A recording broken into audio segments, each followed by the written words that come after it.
Elasticity of demand, हमने chapter number 3 के अंदर एक बात पढ़ी थी कि जब price, law of demand, price बढ़ता है तो डिमांड फॉल होती है और जब प्राइस घटता है तो डिमांड बढ़ती है। This is law of demand. और ये बताओ ये क्वालिटेटिव है कि क्वांटिटेटिव है? ये क्वालिटेटिव है, मतलब सिर्फ ये बताता है कि प्राइस बढ़ने से डिमांड कितनी बढ़ेगी, नहीं बढ़ेगी, या प्राइस घटने से डिमांड घटेगी। इसकी एग्जैक्टली कितनी क्वांटिटी है ये नहीं बता। तो हमको अगर एग्जैक्टली क्वांटिटी पता करनी हो यार कि प्राइस अगर 10 रुपए किलो बढ़ रहा है तो डिमांड कितनी घटेगी, या प्राइस 100 रुपए किलो डाउन हो गया तो डिमांड कितनी बढ़ेगी। तो ये क्वांटिटी हमें कौन बताता है? क्वांटिटी हमें बताता है elasticity of demand. Elastic word का मतलब पता है? फ्लेक्सिबल, रबड़ की तरह इलास्टिक, इलास्टिक भी होता है इलास्टिक। इलास्टिक मतलब फ्लेक्सिबल, जो कितना चेंज हो सकता है। तो यहाँ पे हम चेंज ऑफ डिमांड निकालने वाले हैं और इलास्टिसिटी ऑफ डिमांड निकालने की, यहाँ पे क्वालिटेटिव कोई बात नहीं होगी, यहाँ सारी बात जो होगी वो क्वांटिटेटिव होगी। इलास्टिसिटी ऑफ डिमांड निकालने के 3 मेथड है हमारे इस चैप्टर में, ठीक है। इसमें से एक हम आज कर लेंगे। कॉपी में लिखना शुरू करो, मेथड्स नोट्स करेंगे तभी याद होगा। नंबर 1 ग्राफिकल, जो हम आज करने वाले, हम बुक के हिसाब से नहीं पढ़ेंगे चैप्टर, बुक में नोट नहीं रखा है, जो पहले इजी वो पढ़ेंगे। ग्राफिकल आज पढ़ेंगे। अगला मेथड है आपका प्रोपोर्शनेट मेथड,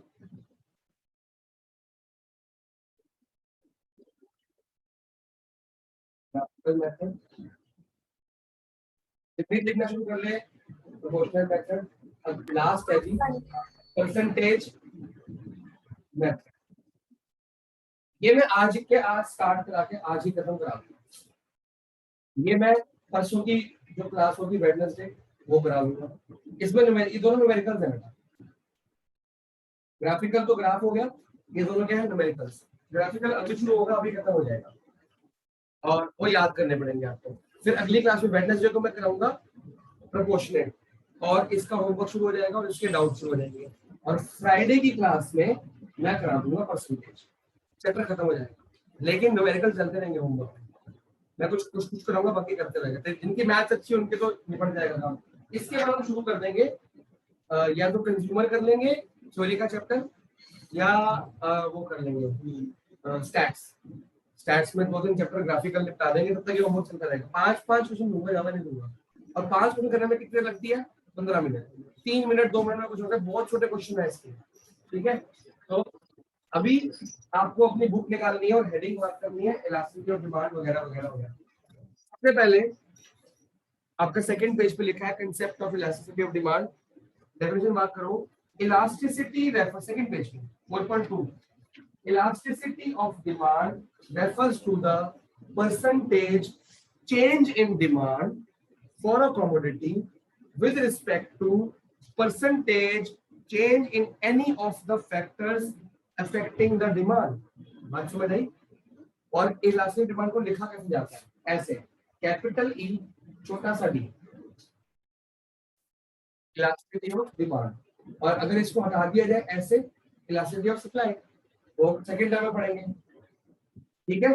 वो क्या कह रहा है? परसेंटेज चेंज इन क्या? डिमांड अपॉन परसेंटेज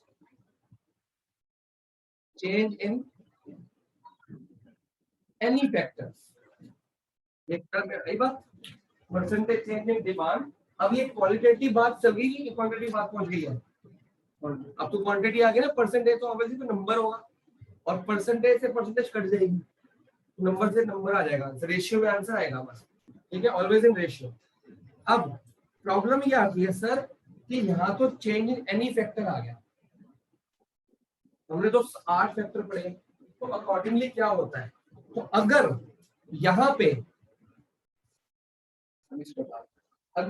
पे एनी फैक्टर को हटा के लिख दिया परसेंटेज चेंज इन प्राइस, खुद का प्राइस, तो क्या बन जाएगी? Price elasticity of demand, demand में कितना चेंज आया प्राइस की वजह से, प्राइस इलास्टिसिटी डिमांड।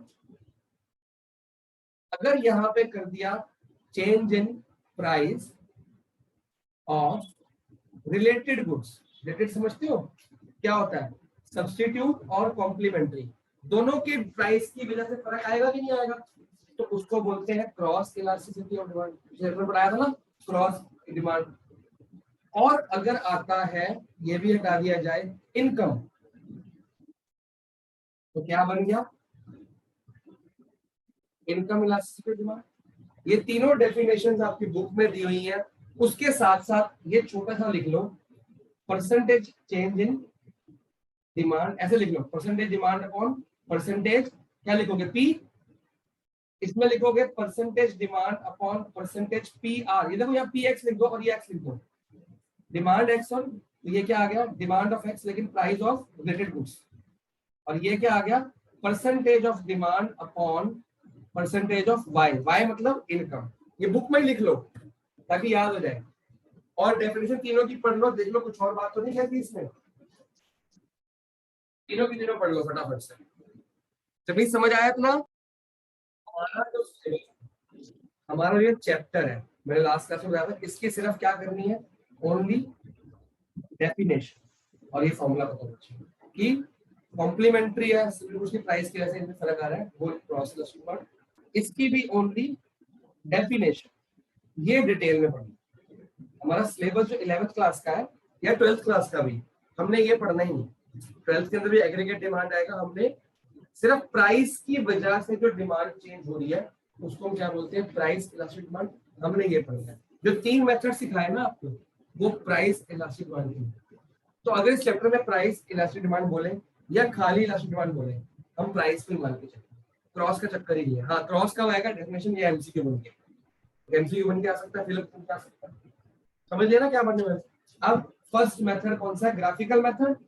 उससे पहले ग्रुप में डेफिनेशन मार्क कर लो, प्राइस इलास्टिसिटी डिमांड की डेफिनेशन बुक में लिखी है, रेफर्स टू डिग्री ऑफ रिस्पांसिवनेस। अब ये बहुत इंपॉर्टेंट डेफिनेशन है, ये बच्चे याद नहीं करते। बच्चे कौन से याद करते हैं, sir percentage change in demand due to percentage change in price, ये इसको बोलते क्या है, डिग्री ऑफ रिस्पांसिवनेस बोलते हैं इसको, और एग्जाम में ये डिग्री ऑफ डैश आ जाती है, वही काम खराब, degree of responsiveness of demand for a commodity with reference to change in the price of such commodity. बात पकड़ में आ रही है, बात तो वही है, फिर लैंग्वेज चेंज किया है। नीचे एक एग्जांपल लिखा है, फॉर एग्जांपल मिला, उसको मार्क करो और पढ़ो।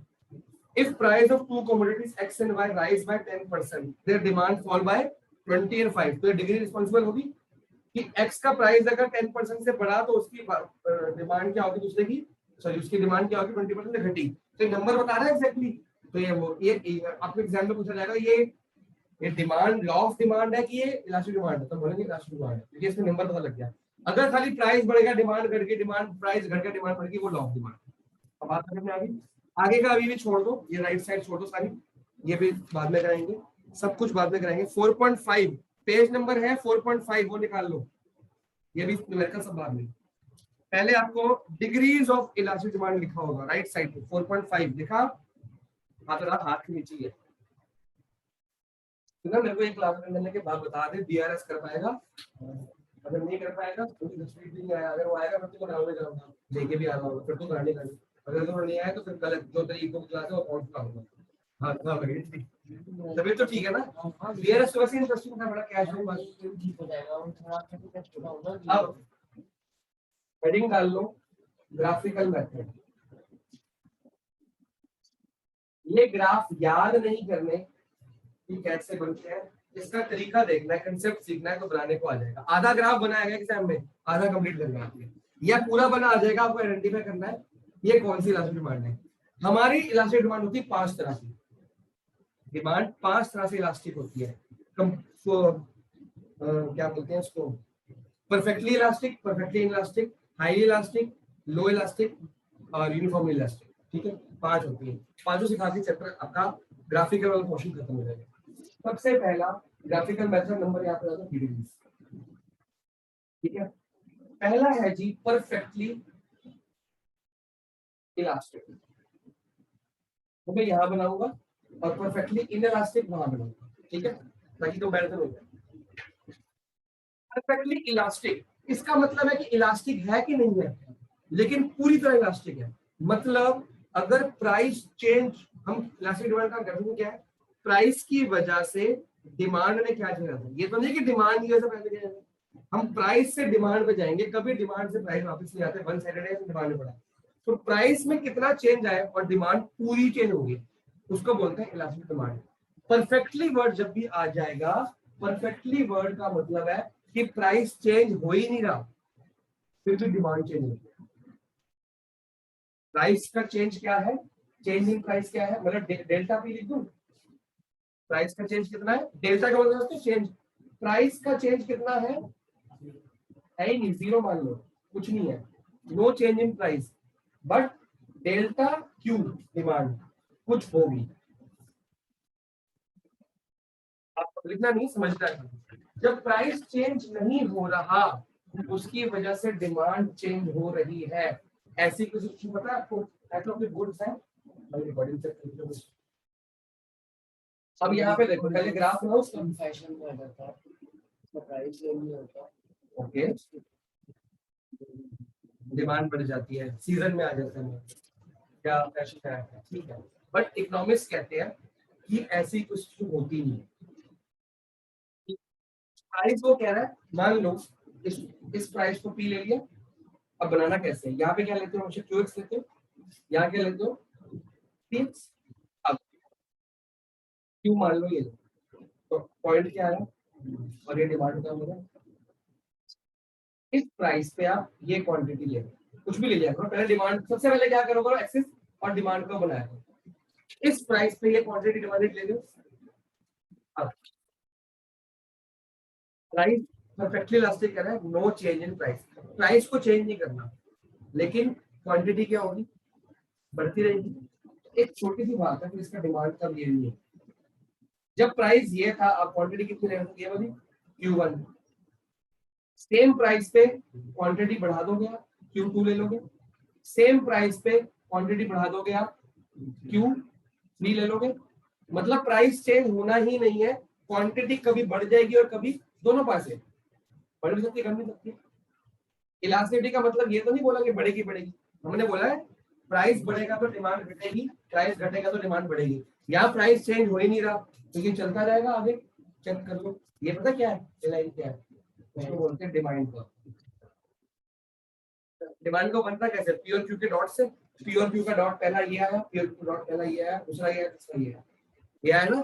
प्राइस सेम है, क्वांटिटी बढ़ रही है या घट रही है, ये परफेक्टली इलास्टिक हुआ। मतलब इलास्टिक डिमांड का मतलब ये होता है बच्चे कि प्राइस की वजह से डिमांड में चेंज कितना आया, कितना नंबर। तो यहाँ पे पता लग जाएगा अब चेंज कितना आया, अक्षर के देख, ये क्वांटिटी होगी मान लो या 5 है तो ये 7 होगा, तो 2 चेंज आया, प्राइस में क्या चेंज आया, फिर 7 अगर 10 होगा तो चेंज आया नहीं है। मतलब प्राइस चेंज नहीं हो रहा बट डिमांड चेंज हो रही है, तो इलास्टिसिटी ऑफ डिमांड। अब एक छोटी सी बात बताओ, यहाँ पे जो इलास्टिसिटी डिमांड है ना, हमेशा पता क्या आती है, इन्फिनिट, इक्वल टू होती है इन्फिनिटी, बड़ा बड़ा लिखते रहे जब नहीं, ईडी कितना होगा यहाँ पे, इन्फिनिटी। क्यों भैया, प्राइस चेंज नहीं आ रहा, डिमांड कितनी बढ़ा सकता है तू, बढ़ाएगा बढ़ाएगा, कहां तक लेके जा सकती है, कहां तक जा सकती है, कोई लिमिट ही नहीं है, जितनी मर्जी बढ़ा दो।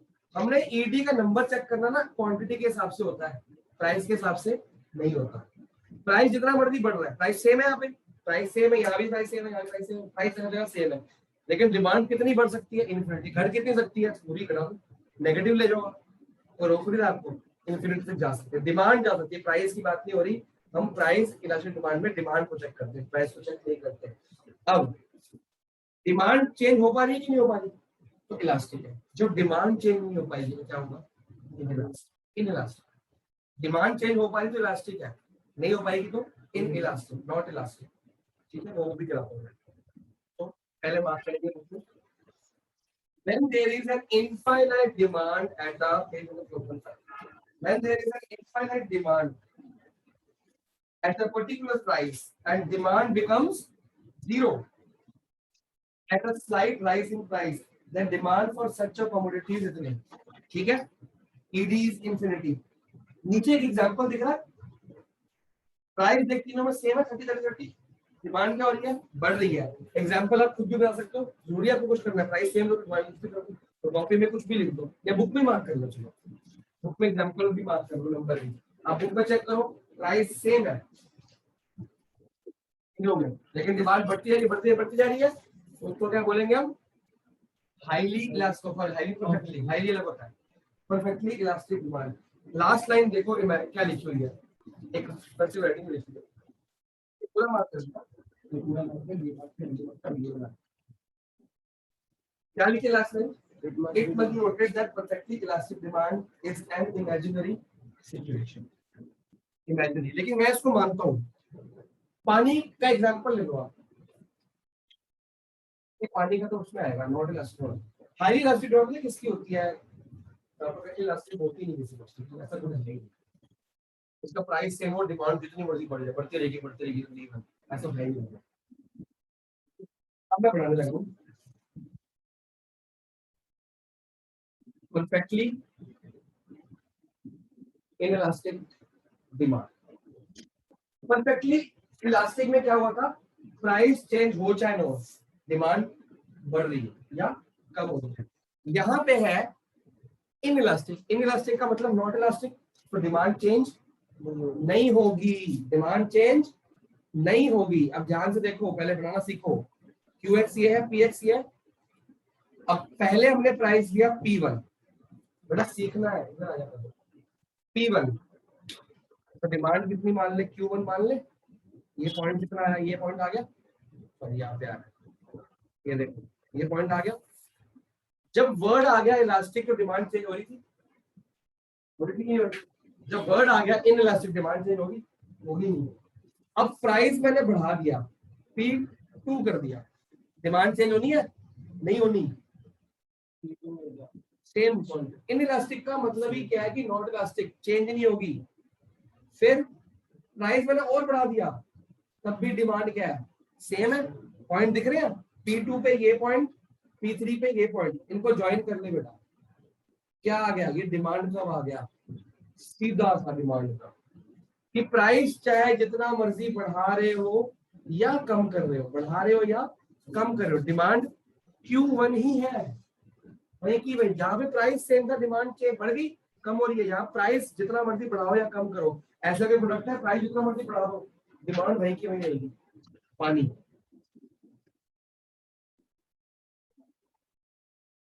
ठीक ही नहीं चाहिए. आज अगर पानी का रेट जो गवर्नमेंट का है वो 10 गुना बढ़ जाए, क्या डिमांड कम हो जाएगी, जितना चाहिए उतना चाहिए, हम वेस्ट तो करते नहीं है पानी. और भी गुड थिंग, मेरे ये मैंने बुक में लिखा, ये भी इमेजिनरी है बट है पानी. सोचो पानी का क्वेश्चन आएगा, कहाँ डाल दोगे प्लास्टिक में. ये पानी तो भैया प्राइस बढ़ा दो, 10 गुना बढ़ा दो, 20 गुना बढ़ा दो. बिजली का प्राइस बढ़ता है, बिजली का कुछ कर सकते हैं यूज, का कुछ ना कुछ सेम कर लेंगे. पानी का प्राइस बढ़ा दो, जब पानी का प्राइस घटा दो, क्या कर दोगे, वेस्ट में शुरू कर दोगे. जो जितना चाहिए उतना ही है, पानी की इलास्टिक डिमांड में आती है. यहाँ पे जो ईडी होती है, आप चेक करो, चेंज हो रही है, चेंज हो रही है, आंसर है 0. आंसर क्या है, याद करना है. इन इलास्टिक में आई आता है यहाँ पे, तो आई बन रहा है. इसमें ई आता है, तो ये समवॉट ई का ही पार्ट हो गया. याद करना है, बच्चे ने कंफ्यूज हो जाते हैं कई बार, जैसे इलास्टिक में ये बना के आ गई. वैसे समझने की बात, इलास्टिक मतलब होगी, क्या होगी, डिमांड. इलास्टिक देख, अरे भाई उधर देखा कर, इलास्टिक मतलब होगी क्या, डिमांड जो हो रही है. इनइलास्टिक मतलब नहीं होगी, नो. इनका मतलब नो होता है, नॉट इलास्टिक, डिमांड नहीं हो रही, चेंज सेम बना दो, प्राइस चेंज होगा मतलब. ठीक है, ये दो बनाओ, मैं टाइम दे रहा हूं, देखो टाइम मिल जाएगा, पहले समझने पे ध्यान दें. एग्जाम में ना बनाने का ज्यादा नहीं आना, समझने के ना.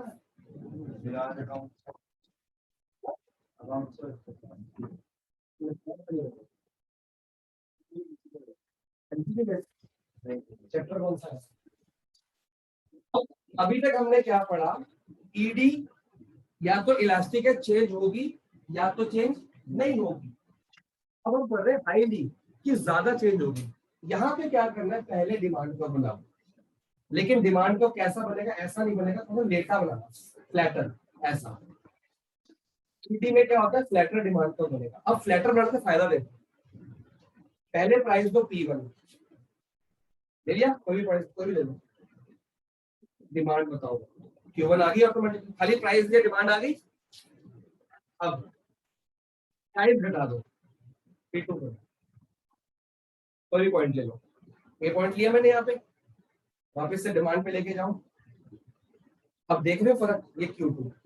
अब ये चेक करके बताओ प्राइस में कितना चेंज आया, कितना, ये बढ़ भी सकती है P2 से P1 दोनों तरफ। डिमांड में कितना चेंज आया, डिमांड का चेंज प्राइस के चेंज से बराबर है, ज्यादा है, कम है, बराबर कैसे भाई, ये डिमांड का चेंज कितना ज्यादा, प्राइस का चेंज। हम यार डिमांड की बात कर रहे हैं, प्राइस की, डिमांड का चेंज प्राइस के मुकाबले क्या है, इसको बोलते हैं हाईली इलास्टिक।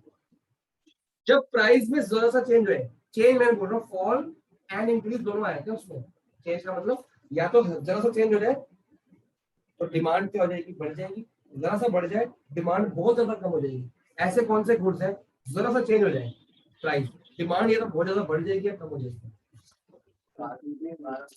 लग्जरी, बेटा कार और पेट्रोल दो कैसे आ गए, एक ही गुड्स का प्राइस चल रहा है यहाँ, तेरे को तब तक वही क्लियर नहीं हुआ कि फैक्टर्स कब लेंगे, कौन से लेंगे यार, प्राइस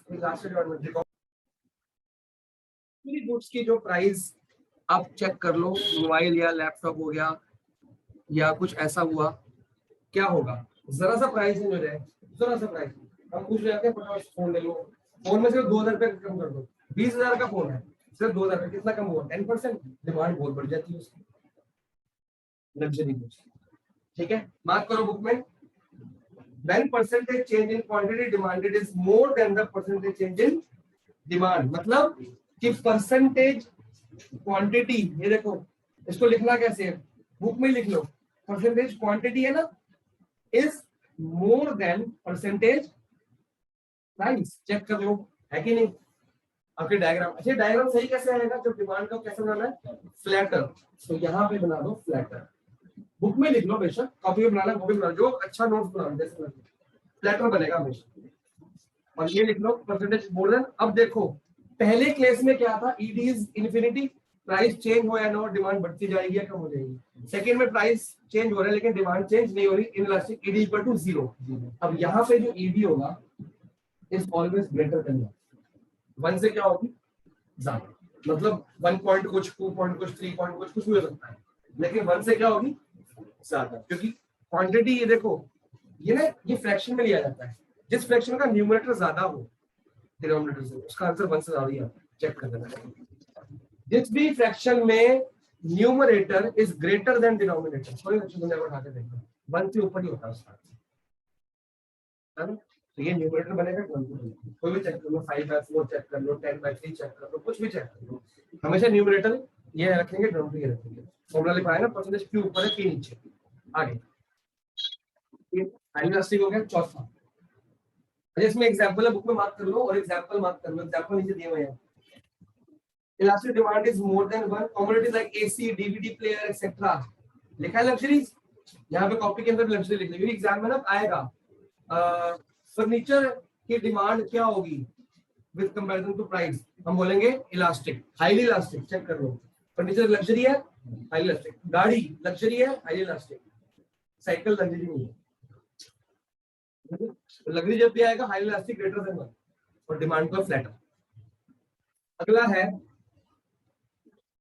लेस इलास्टिक,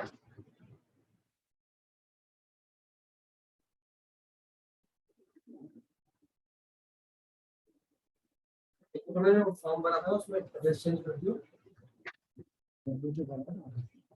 उसमें मम्मी का नंबर गलत लिखा है, मैं सेव करने लगा था तो सेव नहीं हो रहा, या नंबर व्हाट्सएप पे नहीं है क्या, जो मैंने देख लियो याद नहीं, लेस इलास्टिक डिमांड, सेम यही चल रहा है, मतलब क्या हुआ, यहाँ पे जो क्वांटिटी का चेंज है वो ज्यादा रहेगा किससे, प्राइस से, लेस इलास्टिक का मतलब कि जो क्वांटिटी का चेंज है वो कम रहेगा प्राइस से। तो कर्व कैसा बनाऊं? डिमांड कर्व चेक कर लो, स्टीपर। स्टीपर समझते हो? पड़ा हुआ, ठीक है, 90 डिग्री नहीं लेकिन थोड़ा सा उससे कम। स्टीपर। अब कोई भी प्राइस मान लो, यहाँ प्राइस P1 ले लिया, डिमांड चेक करो, Q1 आ गई, प्राइस घटा दो, अपने भाई है ना, वेंडर निकाली, अरे डिमांड को ऐसा बनाना पड़ेगा, अपने आ जाएगी। अब प्राइस का चेंज चेक करो, ज्यादा है और डिमांड का क्या है, कम है।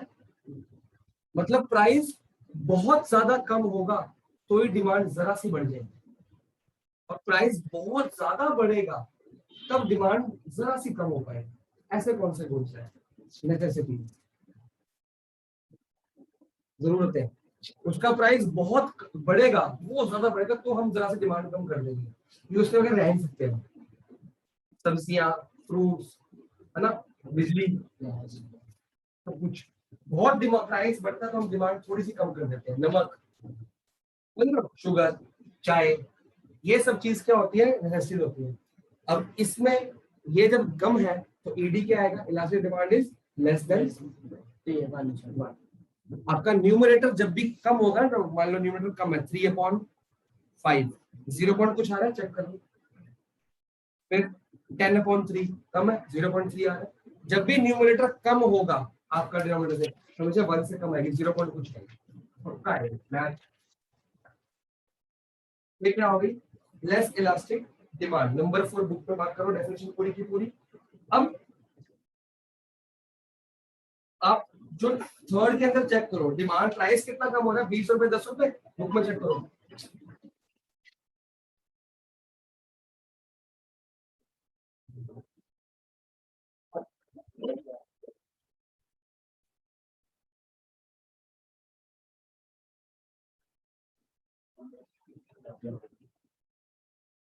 बुक में देखो प्राइस कितने से कम हुआ, 10 रुपए से, लेकिन डिमांड कितने से बढ़ी, 100 रुपए से। मतलब ये वाला चेंज ज्यादा है, ये 10 रुपए का चेंज आ रहा है, ये चेंज ज्यादा है। अगले में फोर्थ में एग्जांपल देखो, प्राइस कितना कम हुआ, 10 रुपए, डिमांड कितनी बढ़ी, 20 रुपए। जो परसेंटेज निकालेंगे परसेंटेज ज्यादा निकलेगा, हमको परसेंटेज से मतलब, नंबर से मतलब नहीं है, वो मैं नेक्स्ट क्लास में सिखाऊंगा मैं, ठीक है।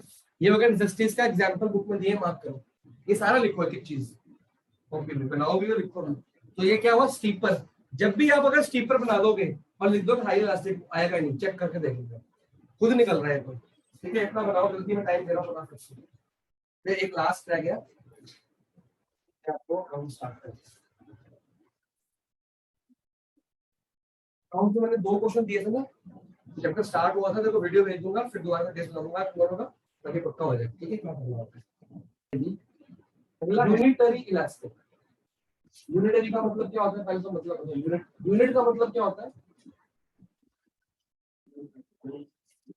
यूनिट मतलब 1, तो ईडी इज इक्वल टू क्या होगा, 1। पहले केस में इंफिनिटी, सेकंड केस में 0, थर्ड केस में ग्रेटर देन 1, फोर्थ केस में लेस देन 1, फिफ्थ केस में 1। मतलब कि जितना क्वांटिटी में चेंज होगा उतना ही प्राइस में चेंज होगा। जब न्यूमरेटर और डिनोमिनेटर इक्वल होते हैं तो कट के आंसर क्या आता है, पकड़ आ रही बात। जब ये कम तो ईडी भी कम, जब ये ज्यादा तो ईडी भी ज्यादा, जब ये इक्वल तो ईडी भी इक्वल, और जब ये 0, इसमें चेंज नहीं आता, इनलास्टिक, ईडी भी 0।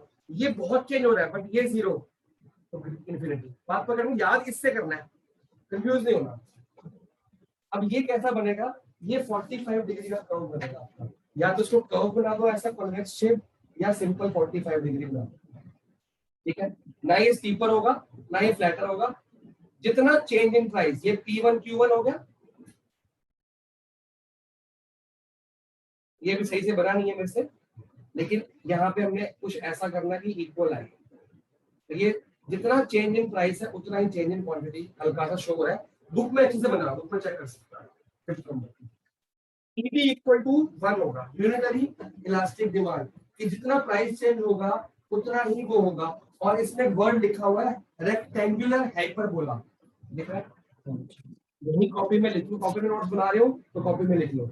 इसको हम क्या बोलेंगे, रेक्टेंगुलर हाइपरबोला, और ये हाइपरबोला नहीं है, हाइपरबोला नहीं है, ये तो स्ट्रेट लाइन है। हाइपरबोला क्या होता है मैथ्स में पढ़ाएंगे आपको, 11th क्लास में पढ़ाएंगे कॉन्वेक्स सेक्शन में। हाइपरबोला ऐसे कॉन्वेक्स शेप होता है, ठीक है। आप वो बना लोगे तब भी गलत नहीं है, गलत नहीं है। लेकिन मैंने मार्क इसलिए कराया कि एमसीक्यू फील्ड में कुछ आया तो कि हाइपरबोला कौन सी डिमांड होती है, हम बोलेंगे इलास्टिक होती है, यूनिट इलास्टिक होती है।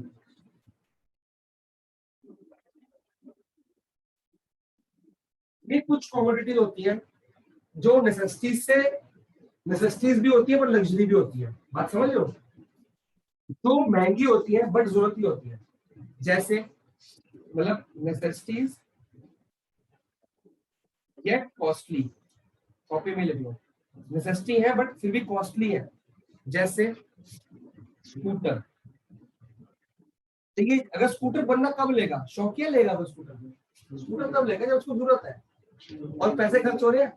स्कूटर के प्राइस बहुत बढ़ जाएंगे, उसकी डिमांड बहुत घट जाएगी। स्कूटर के प्राइस जरा से बढ़ेंगे, प्राइस डिमांड जरा से घटेगी। स्कूटर के प्राइस जैसे जरा से गिरेंगे प्राइस जरा से बढ़ जाएगी, वो वाली बढ़ती है प्राइस कम होगा डिमांड भी, हाँ डिमांड ही तो है, जरा सी बढ़ेगी। डिमांड प्राइस बहुत कम हो जाए पर डिमांड बहुत बढ़ेगी, सब लोग शुक्र देते हैं। येट नेसेसिटीज येट कॉस्टली, ठीक है। इसके बाद fridge, necessity yet costly. AC नहीं आएगा, एसी लग्जरी में आता है, हम कूलर ले सकते हैं, तो मैं यहाँ पे कूलर लिख सकता हूँ, एसी नहीं लिख सकता, एसी लग्जरी में आएगा। आप कूलर से गुजारा कर सकते हो ना, गाड़ी नहीं लिखी मैंने क्योंकि स्कूटर गुजारा कर सकते हो।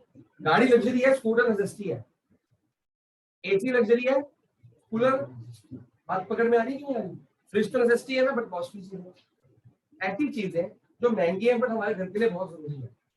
उसके बगैर फर्नीचर आ गया। अब एक होता है कि शो वाला फर्नीचर, एक होता है नॉर्मल जरूरत वाला, सोफा ले लिया, डाइनिंग टेबल ले लिया। डाइनिंग टेबल के बगैर तो बेड बहुत जरूरी है। डाइनिंग टेबल क्या आएगी लग्जरी में, आपकी मर्जी मिल लो बेड पे खा लो, उसके बाद पैसे में डाइनिंग टेबल क्यों लेगा, कुछ शो वाली होगी ना, बात पकड़ में आ रही है। अब एक चीज और, मतलब कि अगर मैं ये सारा कुछ एक ही फिगर के अंदर बनाऊं, सारा कुछ एक ही फिगर में बनाऊं, ये प्राइस है ये क्वांटिटी, तो कैसे बनेगा। ये कैसी थी, ऐसी थी कि नहीं थी, और ये क्या था, ये हाईली सॉरी परफेक्टली इलास्टिक, ये perfectly inelastic. ED equal to कितना था, बीच टू ग्राउंड 45 डिग्री। ये देखो ये क्या बना, ईडी इक्वल टू 1 बनना ना। अब ये क्या हुआ, फ्लैटर, चेक कर लो, फ्लैटर में क्या था, ईडी इज ग्रेटर देन 1, और ये steeper, ED equal to sorry less than 1। देखो 0 से फिर लेस देन 1 थोड़ा सा बढ़ गया, फिर 1 तक चले गए, 1 से भी बढ़ गया, सही चल रहा है मामला। 0 से इनफिनिटी जाने का रास्ता दिख गया, कोई गड़बड़ तो नहीं है। ऐसे अगर ये उल्टा लिख दोगे, 0 से पहले 1 से बढ़ गया फिर 1 आ गया, उल्टा हो गया ना, पहले 0 से बढ़ा लेकिन 1 तक नहीं पहुंचा, फिर 1 तक पहुंचा, फिर 1 से बढ़ गया, फिर इनफिनिटी चला गया, बना लो, ठीक है। और ये आपकी बुक में वो भी दिया हुआ है, क्विक रिकैप दिया हुआ ना टेबल, ये फटाफट से रिकैप हो जाएगा आपका। यहां तक का आपका हो गया चैप्टर। 3 मेथड्स मैंने बताया स्टार्टिंग में, एक मेथड होगा, अगली बार सिर्फ और सिर्फ न्यूमेरिकल होगा, जो लेट होगा उसका न्यूमेरिकल फॉर्मूला मिस हो जाएगा। आप आओगे जब इस टाइम पे आओगे ना, न्यूमेरिकल कर रहे होंगे, आज 2 ग्राफ लिखोगे ना, हम कर रहे होंगे, फिर आधी बात समझ नहीं आएगी। अच्छा फ्लैटर कब होगा, फिर इलास्टिसिटी क्या होगी, ज्यादा नहीं कम, जितना फ्लैट करते रहोगे उतनी इलास्टिसिटी बढ़ती रहेगी, जितना स्टीप करते रहोगे उतनी डिमांड है ना इलास्टिसिटी होगी। तो वीडियो में देखते हैं जितनी इलास्टिसिटी बढ़ती रहेगी उतनी डिमांड क्या होगी कम। हाँ वीडियो देखने के बाद आप आओ कि सर हमने वीडियो देखी हमको ये पॉइंट समझ नहीं आया, उसका स्क्रीनशॉट लेके आओ या लिख के आओ, तो मैं समझाऊंगा, पूरी चीज रिपीट नहीं कर सकता। बात पकड़ में आई, आपकी बीआरएस की वीडियो भी रहेगी थी परसों वाली, वो भी भेज दूंगा मैं आज, तो सारी वीडियो देखो अकाउंट्स की परसों की।